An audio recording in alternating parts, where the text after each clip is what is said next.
चलो अब कुछ चीज है जो याद रखना जरूरी है परीक्षा में ऑब्जेक्टिव के लिए।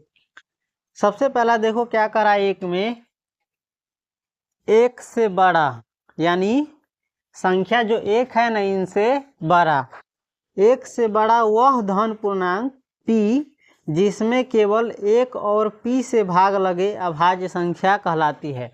एक से बड़ा होना चाहिए। कौन चीज?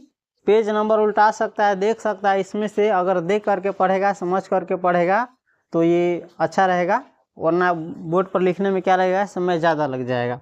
तो कह रहा है एक से बड़ा यानी एक को छोड़कर, कौन चीज को?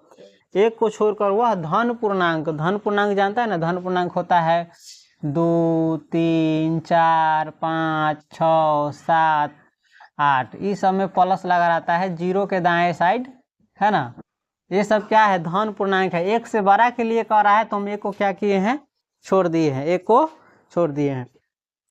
तो एक से बड़ा वह धन पूर्णांक जिसमें केवल एक और p से भाग लगे, एक और p से यानी एक और अपने आप से भाग लगे, उसे कहते हैं अभाज्य संख्या। जैसे देख सकता है ई जो है एक से भाग लगेगा, नहीं तो p से यानी एक अपने आप से। उसी प्रकार से 3 भी ऐसा ही है, एक से नहीं तो 2 से, एक से नहीं तो 3 से। इसमें देखो एक से भी लगेगा, 4 से भी अपने आप से भी लग जाएगा, 2 से भी लग जाएगा, तो ये अभाज्य संख्या नहीं होगा। तो एक से बड़ा वह संख्या जिसमें केवल एक और अपने आप से भाग लगे उसे क्या कहते हैं, अभाज्य संख्या। किताब में दिया हुआ एक और केवल p से भाग लगे उसे अभाज्य संख्या कहते हैं।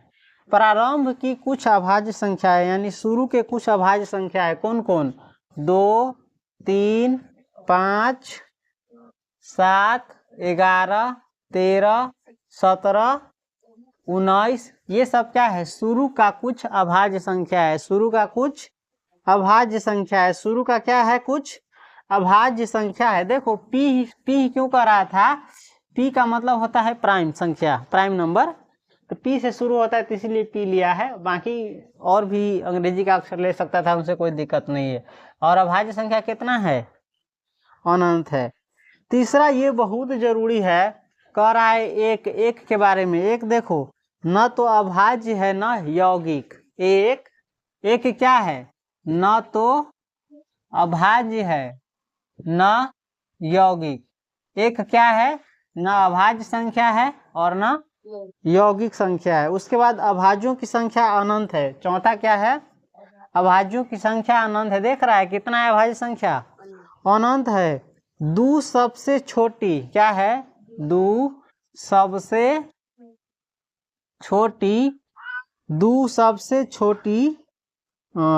सबसे छोटी एकमात्र क्या है, सम अभाज्य संख्या है।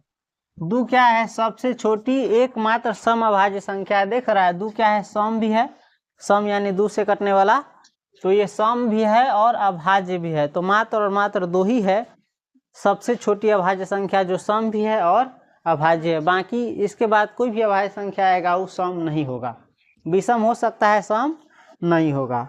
उसके बाद a और b सह अभाज्य कहलाते हैं। a और b सह अभाज्य कहलाते हैं यदि उनका मौसा क्या हो, एक हो।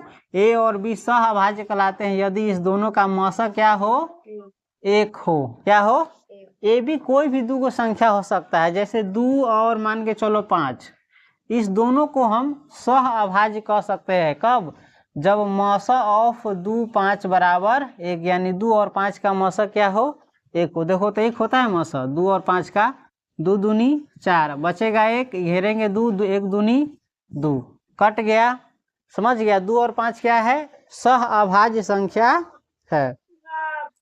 धन पूर्णांक जो अभाज्य नहीं है, धन पूर्णांक जो अभाज्य नहीं है क्या कहलाता है, यौगिक कहलाता है। क्या कहलाता है, यौगिक कहलाता है। धन पूर्णांक जो अभाज्य नहीं है, धन पूर्णांक जो अभाज्य नहीं है, कौन सी नहीं है, अभाज्य नहीं है, उसे यौगिक कहते हैं। क्या कहते हैं, यौगिक संख्या कहते हैं, यौगिक संख्या कहते हैं। देख रहा है इसमें जो जो अभाज्य संख्या नहीं है, मान के चलो इसको ये सब तो अभाज्य है ना, इसको नहीं, ये अभाज्य है, इहो अभाज्य है, इहो अभाज्य है। बाकी जो बच गया 4, 6, 8 और भी प्रकार बहुत संख्या है, ये क्या कहलाता है? यौगिक। इसका परिभाषा बताए थे, जो एक और अपने आप से कटे उसको कहते हैं अभाज्य, और जो एक और अपने आप को छोड़कर किसी दूसरी संख्या से भी कट जाए उसे कहते हैं यौगिक। क्या कहते हैं? यौगिक। संख्याओं के सर्वनिष्ठ अभाज्य गुणनखंडों में सबसे छोटे घातों का गुणनफल। अभी बताए हैं, तुमको समझना जरूरी है। संख्याओं के सर्वनिष्ठ अभाज्य गुणनखंडों के मौसन निकालने के लिए क्या है? संख्याओं के सर्वनिष्ठ अभाज्य गुणनखंडों के सबसे छोटे घातों का गुणनफल। कौन चीज? सबसे छोटे घातों का गुणनफल। जैसे मौसन निकालता था ना, मान के चलो 16 और 20 का मौसन निकालो, तो इसमें क्या रहता, जो सबसे छोटा घात वाला रहता था उसका गुणनफल क्या कहलाता था? जो सब में हो मस। और सबसे बड़े घात का गुणनफल क्या कहलाता था? लस। जो सब में हो या ना हो उसे कोई फर्क नहीं है। उसके बाद बताए थे मस गुने लस बराबर दोनों संख्याओं का गुणनफल। है मस गुने लस बराबर दोनों संख्याओं का गुणनफल। मान के चलो ए और बी दो संख्या है, तो ए बी का मस तथा ए सी का लस, इस दोनों का गुणनफल क्या होगा? संख्याओं का गुणनफल। उसके बाद लस बराबर होता है दोनों संख्याओं का गुणनफल बटे मस, और मस बराबर होता है दोनों संख्याओं का गुणनफल बटे लस। दो या दो से अधिक संख्याओं के लिए मस गुने लस बराबर संख्याओं का गुणनफल सत्य नहीं है।